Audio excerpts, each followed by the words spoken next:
요즘 제가 이렇게 성경을 읽으면 참 다른 느낌이 하나 있습니다.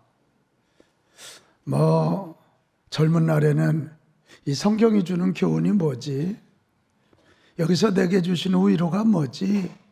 이런 것을 많이 찾았던 것 같은데 요즘은 그냥 성경을 읽으면 여기서도 하나님의 사랑이 튀어나오고 여기서도 하나님의 사랑이 튀어나와서 성경을 대할 때마다 얼마나 감사와 감격이 있는지 모르겠습니다. 특별히 요즘 우리가 주일마다 요한계시록을 보는데요. 요한계시록 그러면 왠지 무시무시하지 않습니까? 그 무서운 심판 이야기, 두렵기도 하고 만약 내가 마지막 심판 때에서 상급의 주인공이 되지 못한다면 어떻게 할까? 그래서 참 조금 거리가 있는 성경이기도 하고 또 요한계시록은 상징의 언어도 많기 때문에 좀 이해도 안 되는 것 같고 그래서 이렇게 조금 밀어놨던 책이 요한계시록이라고 하는 성경일 수 있습니다. 근데 제가 요한계시록을 매주 설교하면서 아니 세상에 요한계시록은 한 성도를 얼마나 사랑하시고 교회를 얼마나 사랑하시고 인간 한 생명 한 생명을 얼마나 사랑하는지 하나님의 러브 스토리예요.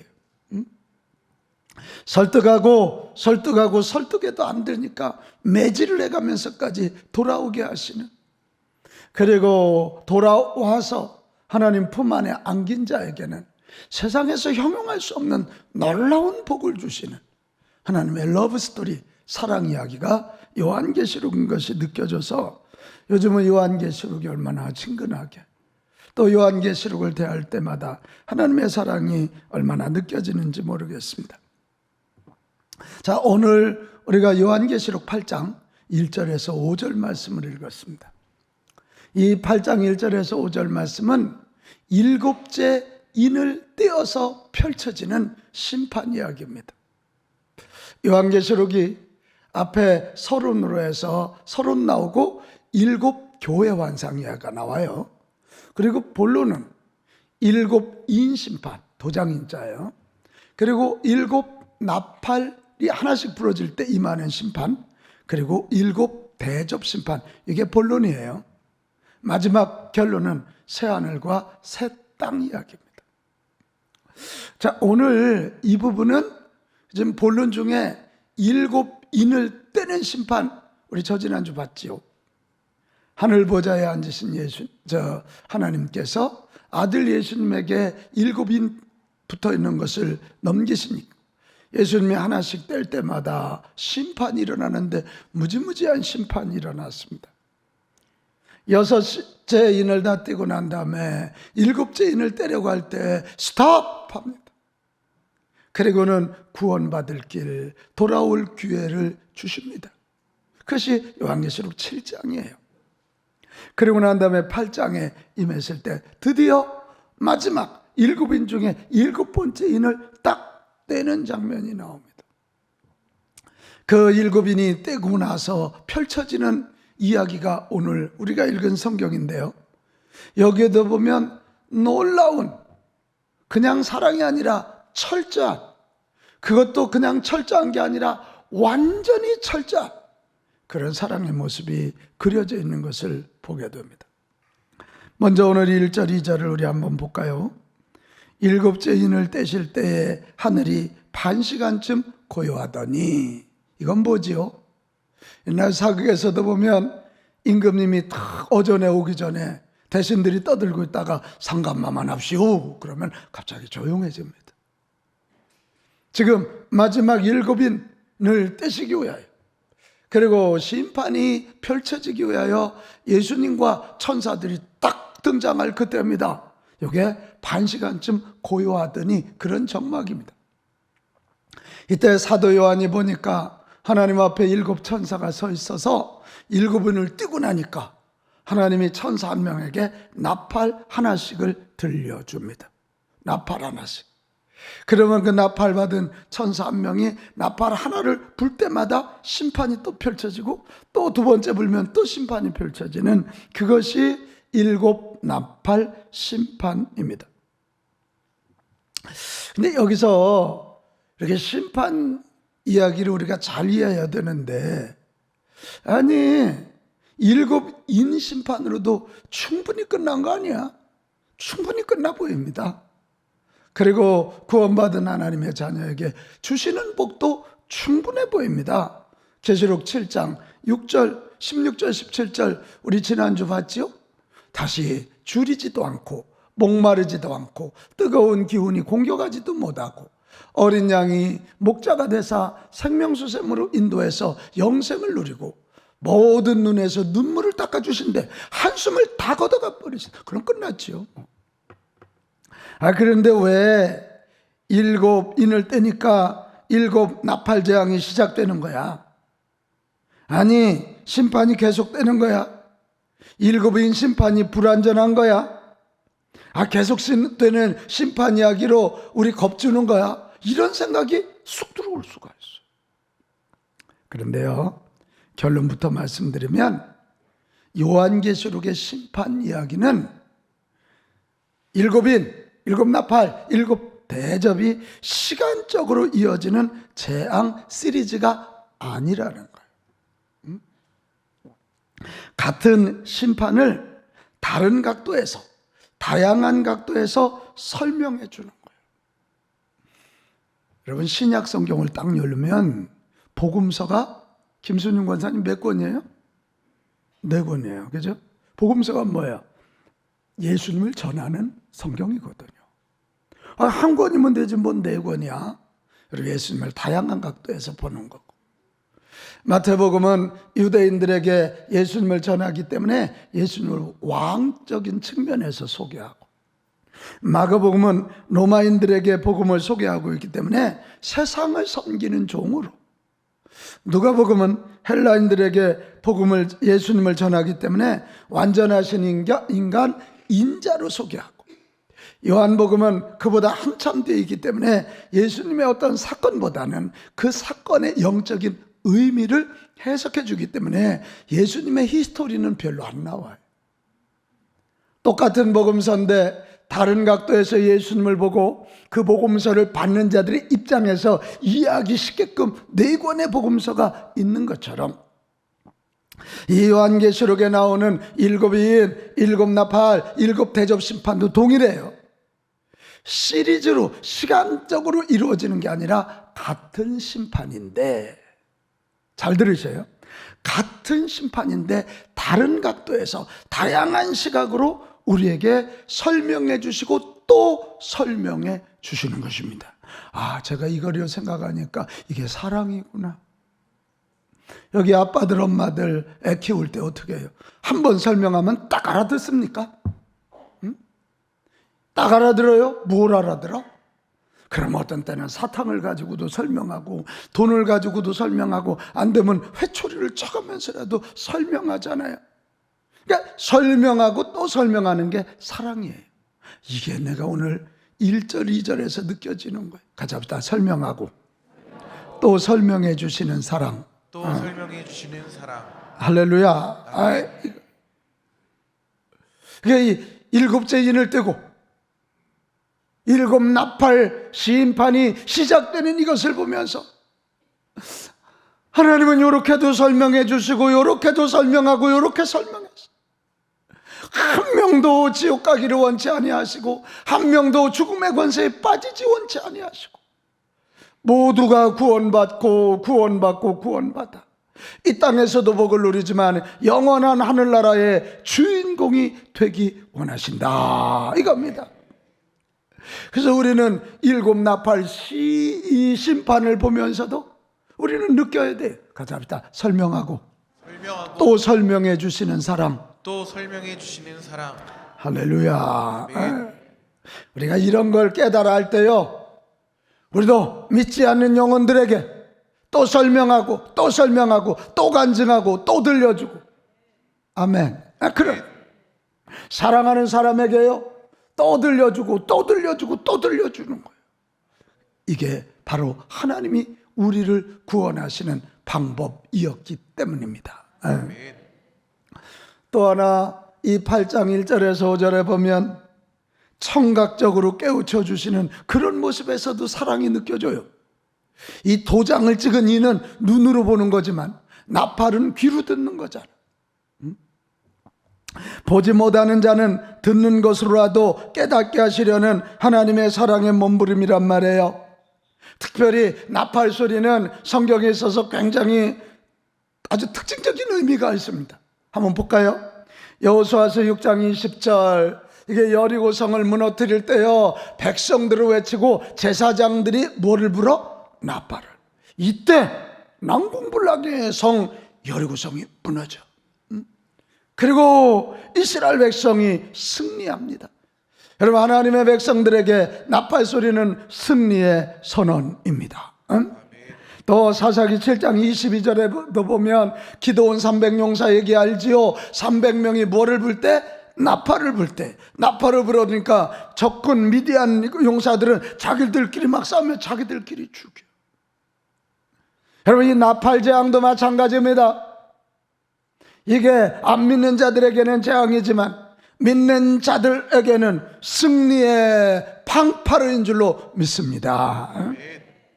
호세아서 8장 1절로 가면 나팔을 내 입에 댈지어다. 원수가 독수리처럼 여호와의 집에 덮치리니 이는 그들이 내 언약을 어기며 내 율법을 범하리로다. 이게 하나님의 성전이 하나님을 떠나고 율법을 떠나면 거기에 나팔 소리는 진노의 심판이. 이렇게 하나님의 사랑을 전하고 예수 복음을 전하고 이렇게 하늘 복음 전해도 거부하는 자들에게는 나팔 소리는 심판과 재앙의 소리라, 그런 얘기입니다.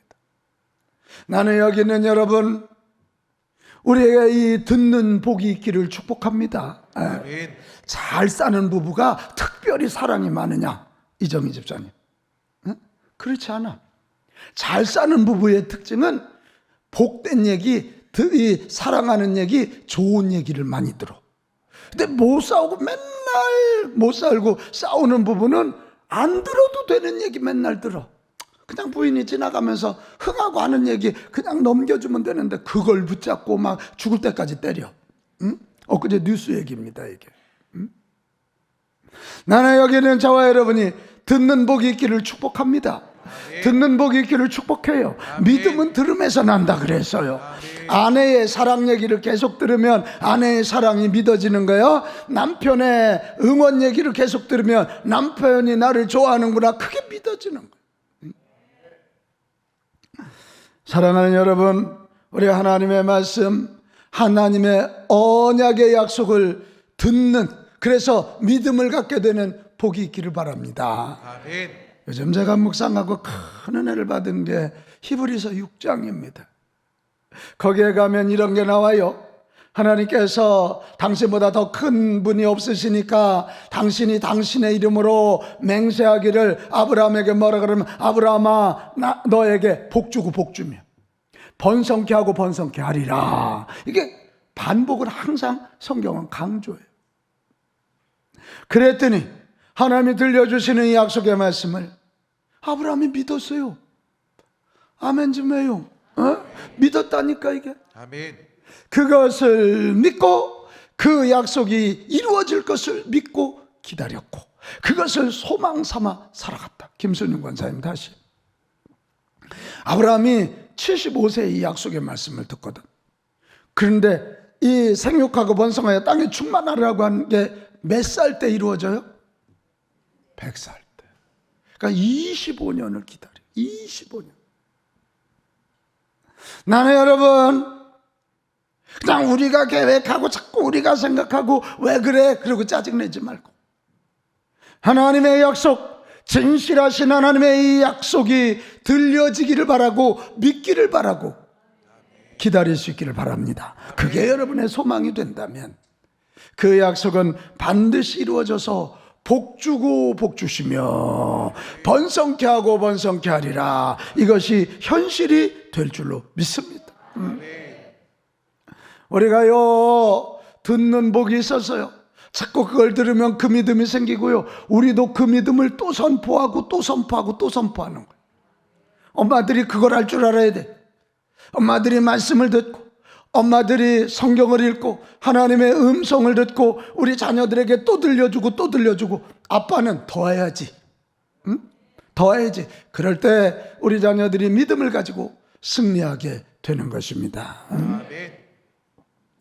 또 하나 이 8장 1절에서 5절에 보면 성도들의 기도에 응답해 주시는 주님의 사랑을 느낄 수가 있어요.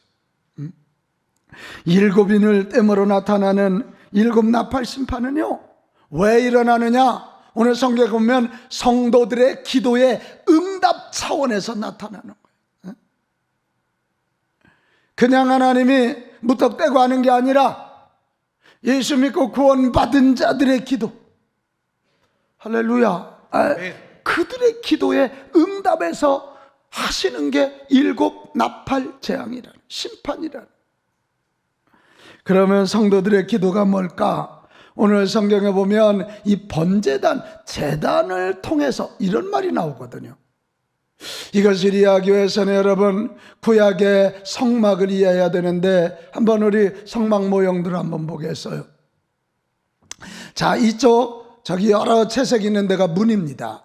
글리 들어가면 번제단이 있습니다. 저 번제단에서 우리의 죄를 대신해서 짐승을 태워 올리는 것이죠. 오늘 우리 시대는 예수 그리스도가 십자가에서 저 번제단에서 온 인류의 죄를 지고 저와 여러분의 죄를 지고 십자가에서 돌아가셔서 십자가가 오늘 우리의 번제단. 이 십자가를 통과하면 그 다음에 물두멍이 나와요. 신기하죠? 손부터 먼저 닦아야 될 것 같은데 아니에요. 우리 금년에 사순절의 컨셉이 뭐예요? 예수님에게 시선 맞추고 예수님의 시각으로 나를 볼 때만 내 죄가 보인다 그랬잖아요. 그래서 진정한 회개가 일어나는 거예요. 번제단을 지나서 물두멍 가서 회개하고 이제 성소 안으로 들어가는데, 자, 성소 안을 한번 보겠어요. 저 성소 안으로 들어가면, 자, 여기 보면 오른쪽에는 떡상이 있어요. 진설병이에요. 떡병자예요, 저게. 생명의 말씀 예수 그리스도. 왼쪽에는 일곱 촛대가 있어요. 빛이신 예수 그리스도. 이분을 통과하면 저 앞에 금양단이라고 써 있죠. 금양단. 여기가 뭐 하는 데냐면 천사들이 우리의 기도를 다 받아 갖고 와서 거기로 가서 거기서 하나님 앞에 올려드리는 거예요. 그러면 그 뒤에가 지성소입니다. 지성소 저 법궤 율법이 들어있고 만나가 들어있고 아론의 쌍난 지팡이가 들어있는 그곳에 하나님이 이렇게 계시다가 대제사장들이 기도 제목을 가져오고 죄에 대한 회개의 제목을 가져오면 하나님이 회개하여 주시고 용서하여 주시고 그들에게 응답하사 복을 선포하는 게 요거예요. 자, 그러면 자, 성막 다시 한번 앞에 그림 보여주세요. 성도들의 기도의 시작은 뭐냐? 번제단을 통과하는 거예요. 오늘 무슨 기도를 성도의 기도로 받으시냐? 예수 그리스도를 믿고 예수 그리스도의 뜻에 합당하게 예수님의 이름으로 드리는 기도를 성도의 기도로 받으시고, 이 성도의 기도에 의하여 역사를 심판하시고 인류를, 온 우주를 심판하신다, 이 사실입니다. 여러분, 예수님의 이름으로 드리지 않는 기도는 기도가 아니고 예수님의 이름으로 드리지 않는 예배는 예배가 아니야.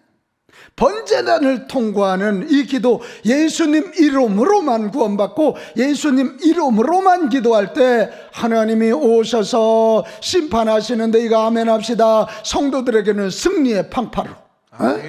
그러나 이 예수님의 사랑을 거부한 자들에게는 심판의 재앙의 나팔 소리가 되고만. 또 하나 성도들의 기도는 성도들의 신원하는 기도입니다. 자, 계시록 6장 9절에서 10절로 가면 이렇게 되어 있어요. 우리 다섯 번째 인되는 얘기에서 우리 이미 봤어요.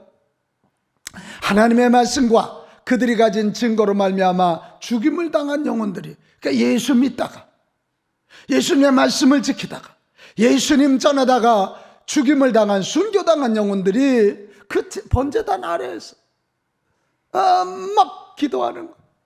거룩하고 참되신 대주제 하나님, 땅에 거하는 자들을 심판하여 우리 피를 갚아주지 아니하시기를 언제까지 하시렵니까? 언제 우리의 피값을, 언제 우리의 이 원한을 풀어주시겠습니까? 이게 신원의 기도예요. 여러분, 이와 같은 성도의 기도, 신원의 기도는 기억하십시오. 하나님께 다 올라가는 줄로 믿습니다. 아멘. 오늘 3절 4절 다시 한번 성경 봅시다. 또 다른 천사가 와서 제단 곁에 서서 금양로를 가지고 많은 양을 받았으니 이는 모든 성도의 뭐라고요? 기도예요. 이게 기도예요. 여기는 저와 여러분이 기도하면, 우리 신규 씨가 12데이 동안 나와서 기도한 그 기도 천사들이 받아서 이 주님 앞에 가지고 올라갑니다. 이게 성경의 약속이에요. 성경의 약속. 이러한 성도의 기도는 언젠가 반드시 응답된다는 사실을 기억합시다. 아멘. 언젠가 응답이 돼. 우리는 좀 그 응답이 좀 늦는다고 막 속이 상해. 하나님, 전 못된 놈은 못된 짓 다 하는데도 왜 부자가 되는 거예요? 하나님, 저놈은 부자라고 그 불의한 돈을 가지고 애들 키워서 쟤들은 인류대학 다 가요. 하나님, 저 도둑질하는 놈은 잘 살아요. 뭐예요 이거 하나님? 이러고 막 우리가 약한 자들의 형통을 막 불평하면서 하나님 아니 계시는 겁니까? 이게 시편에 나오는 탄식시의 주예요. 네, 여러분 기억하세요. 시편 73편 16절 17절로 가볼까요? 이 73편 앞에가 제가 지금 얘기한 거거든. 내가 어쩌면 이를 알까 하여 생각한즉 그것이 내게 심한 고통이 되다. 얼마나 고통스러워. 나는 의롭게 사는데 어렵고 저는 악하게 사는데 세상에서 형통한 거 보면 막 얼마나 힘들어 이게. 그런데 하나님의 성소에 들어갈 때야, 할렐루야, 하나님의 성소에 들어갈 때야 그들의 종말을 내가 깨달았나이다, 이렇게 말하는 거예요. 여러분, 지금 우리 마음대로 안 된다고 기도가 땅에 떨어졌다고 오해하지 마세요. 저는 분명히 믿어요. 기도는 절대 땅에 떨어지지 않고 하나님께 올라간다. 지금 내가 기도해서 내 당대에 응답되는 것도 있지만, 내가 기도했는데 내 당대에 응답되지 않으면 내 자손들에게, 내 후배들에게 응답되는 일이 있습니다. 이게 제가 목회하면서요, 이런 걸 참 많이 봐요. 부모님들이 많이 기도를 쌓으면 그 자식들이 웬만큼 신앙생활 해도 복이 있어. 그래 내가 생각을 잘못하나? 성경에 나와. 아브라함의 이삭에게 복을 줄 때 내 아버지 아브라함으로 인하여 내게 복을 주노라, 이래. 다윗의 아들 솔로몬에게 내 아버지 다윗으로 인하여 너 당대 때는 나라를 쪼개지 않겠다. 여러분, 기도했는데 내 당대에 응답되지 않았다고 실망하지 말고, 내 때 아니면 내 자손 때에, 내 때 아니면 내 후배 때에 이루어지는 거 믿읍시다. 우리 상계교회 역사에도 얼마나 신앙의 선배들이 우리 교회 부흥시켜 주세요, 우리 교회 살려주세요, 우리 교회가 이 나라의 민족을 이끌어가게 해달라고 얼마나 많이 기도했겠어. 그것이 지금 이루어지고 있는 것 아닙니까? 저 기억합니다. 저 어릴 때 기도원에 올라가면 정말 구국기도회라고 많은 이들이 올라와서 금식하고 날이 새도록 기도하고, 저 바위에 올라가서 기도하고 소나무를 붙잡고 기도. 그때 기도가 뭔 줄 알아요? 주여 예수 잘 믿고 이 나라의 민족이 복을 받게 하옵소서, 그 기도였어. 주여 이 나라 잘 살게 하여 주시옵소서. 주여 우리 자손들 배부르게 배굶지 않고 살게 하여 주옵소서. 그 기도가 지금 이루어지고 있잖아. 아멘. 여러분 기억하세요. 성도의 기도는 하나님께 올라가고, 하나님께 올라가는 성도의 기도에는 반드시 응답이 있다. 이게 사랑입니다. 사랑. 기도에 응답해 주시는 하나님의 사랑. 시작. 기도에 응답해 주시는 하나님의 사랑. 믿으십니까? 아멘. 사랑하지 않으면 응답 안 해줘. 그래서 제가 이 계시록 8장 1절에서 5절을 보면서 이야, 이게 7 나팔 심판도 역시 하나님의 러브 스토리구나. 설명하고 또 설명해 주시는 사람. 아멘. 이게 보지 못하는 자에게는 듣게라도 해서 믿음 주시고 구원해 주시는 사람. 그리고 성도들의 기도에 따라서, 우리의 부르짖음에 따라서 응답해 주시고 그것으로 인하여 심판하시는 하나님의 사랑입니다.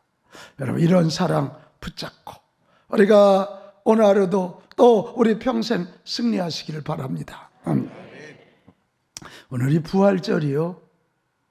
여러분, 이 부활절은 한마디로 하나님의 사랑 종합 선물 세트예요. 예수님이 인간의 몸을 입고 이 땅에 오셨다. 와서 하나님 나라 백성이 되는 길을 알려주셨다. 그리고 십자가에서 우리 위하여 피 흘려주셨다. 근데 이 얘기를 하면요, 다들 아유 뭐 예수님이 착하지 뭘 그래. 내 예수님이 돌아가신 지 3일 만에 다시 살아나심으로 그분이 우리 구세주셨구나. 그분이 우리 하나님이셨구나. 그 하나님이시니까 하늘나라에서 이 땅으로 오신 거고, 하나님이시니까 그분이 일으킨 기적이 신화가 아니라 팩트, 사실이고, 하나님이신 그분이 우리를 위하여 십자가에서 죽으셨기 때문에 십자가에서 흘린 피가 보혈이 되고 그것을 믿을 때 죄 사함을 받게 된다. 이게 믿어져. 그래서 사도행전 17장 31절에 놀라운 고백을 합니다. 이는 정하신 사람으로 하여금 천하를 공의로 심판하실 날을 작정하시고 이에 그를 죽은 자 가운데서 다시 살리신 것으로 부활로 모든 사람에게 뭐를 주셨다고? 뭐를 주셔요? 믿을 만한 증거를 주셨다. 여러분, 부활이 아니고는 예수님의 십자가는 정치범의 사형입니다. 예수님의 기적은 어느 깊은 종교가의 모습일 뿐입니다. 예수님의 말씀은 어느 지혜가의 말씀, 4대 성인에 불과한 것입니다. 예수님이 부활하심으로 그분이 주신 말씀이 하나님의 말씀이고 그분의 십자가가 우리의 구원의 길이 되는 거. 할렐루야. 그렇게 되는 거. 나는 이 부활절을 통해서 우리 예수님의 크신 사랑, 사랑의 종합 세트인 부활을 통해서 이 예수님의 크신 사랑을 여러분 느끼고 그 사랑 때문에 일어나고 전진하고 승리할 수 있기를 축복합니다. 아멘. 여러분, 부활절에 우리가 그냥 지나갈 수 없는 성경이 요한복음 20장입니다. 요한복음은 그 사건에 대한 의미 해석이라 그랬잖아요. 요한복음 20장 19절에 보면 이날 곧 안식 후 첫날, 이게 부활하신 날이 오늘이야. 저녁 때에 제자들이 유대인들을 두려워하여 모인 곳에 문들을 닫았더니 예수님 십자가에 죽고 예수님 쫓았다 그러면 죽거든. 그런데 거기에 부활하신 예수님이 벽을 뚫고 들어오셨어요. 그리고 제자들 가운데 서서 이르시되, 같이 합시다. 너희에게 평강이 있을지어다. 평강이 있을지어다. 할렐루야. 아멘. 내가 다시 살아난 것처럼 나를 구주로 삼는 너희들도 나처럼 다시 일어난다. 내가 성령으로 너희와 함께 할 테니까 두려워하지 마라. 두려워하지 마라. 담대해라. 일어서라. 이런 말씀을 주는 거예요. 오늘 부활절 맞이해서 사랑의 주님이 저와 여러분에게도 말씀하셔요. 두려워하지 말라. 너에게 평강이 있을지어다. 질병 때문에, 가난 때문에, 문제 때문에, 인간관계 때문에 두려워하지 말라는 거예요. 부활하신 주님이 나와 함께 하시니 그분이 나의 주님 되시니 평강이 있을지어다, 이거예요. 또 하나가 21절로 가면 예수께서 또 이르시되 너에게 평강이 있을지어다. 아버지께서 나를 보내신 것 같이 나도 너희를 보내노라. 너희는 보통 사람이 아니야. 하나님이 나를 보내서 인류 구원하게 한 것처럼 나도 너희를 보낼 건데 너희는 사명이 있는 자들이야. 이렇게 숨어있을 자들이 아니야. 같이 합시다. 나는 사명자입니다. 사명자입니다. 아멘. 아멘. 사명자. 살 이유가 있는 사람이라는 거예요. 이 땅에 하나님의 나라가 임하고 이 땅에 영혼 구원의 통로로 살아갈 이유가 있다는 거예요. 이것도 다시 한번 합시다. 나는 살아갈 이유가 있는 사람입니다. 살아갈 이유가 있는 할렐루야. 돈 벌 이유가 있고, 공부할 이유가 있고, 사업할 이유가 있고, 건강할 이유가 있어. 왜? 사명이 있기 때문에. 그리고 22절에 보면 이렇게 하세요. 이 말씀을 하시고 그들을 향하여 숨을 내쉬며 이르시되 뭐를 받으라? 성령을 받으라. 나는 너희들에게 사명을 주되 그냥 주지 않아. 사명을 감당할 수 있도록 내 영 성령을 부어서 너희들에게 믿음 줄 거고. 아멘 좀 하면 얼마나 좋을까. 믿음도 주고, 아멘. 능력도 주고, 아멘. 지혜도 주고, 아멘. 승리도 준다. 아멘. 이게 부활절 사랑의 주님이 우리에게 주시는 평안할지어다. 너희는 사명이 있다. 성령을 받으라. 내가 너와 함께하리라. 그런 것입니다. 여러분, 사랑의 주님이 부활하사 우리에게 주시는 이 말씀을 믿고 우리가 그분의 부활에 동참한다면 차원 다른 삶을 살 수가 있습니다. 이런 이들은 배고파도 믿음 없는 것을 선택하지 않습니다. 이런 사람들은 100만 금을 준다 그래도 예수 없는 더러운 돈을 선택하지 않습니다. 비겁하게 살지 않습니다. 이런 사람들은 세상이 가장 두려워하는 죽음조차도 두려워하지 않고 죽음과 맞짱 뜨고 죄악과 맞짱 뜨고 마귀와 맞짱 뜨면서 결국 불끈 일어나서 전진전진하여 역사를 바꾸고 시대를 바꾸고 민족을 바꾸고 가정을 바꾸고 교회를 바꾸는 위대한 인물이 될 줄로 믿습니다. 아멘. 이렇게까지 주님이 설명하고 또 설명해 주셔. 못 보니까 듣는 청각 사랑을 주시고, 그리고 성도들의 기도에 응답해 준다. 너희들 기도해라. 그러면 된다. 이렇게까지 해 주셨는데도 그 주님의 사랑을 거부하면 5절로 갑니다. 5절로 갑니다. 천사가 양로를 가지고 제단의 불을 담아다가 땅에 쏟음에 우레와 음성과 번개와 지진이 나더라. 무식해서 가난해서 심판받는 게 아니야. 주님의 이 사랑, 구원의 사랑, 주님의 이 특별한 사랑을 받지 않기 때문에 심판을 받는 거예요. 사랑하는 여러분, 오늘 부활절입니다. 사랑의 종합 세트를 가지시고 다시 우리에게 오신 이 예수님의 사랑을 받아들이고 예수님과 함께 일어나는 저와 여러분 됩시다. 설명하고 또 설명하시고 보지 못할까 봐 듣는 것으로 기도할 때 응답하시고 우리 작은 신음에도 응답해 주시는 이 사랑, 이거 붙잡고 우리 앞에 온 나팔 소리가 재앙의 소리가 아니라 승리의 팡파르가 될 수 있기를 주님의 이름으로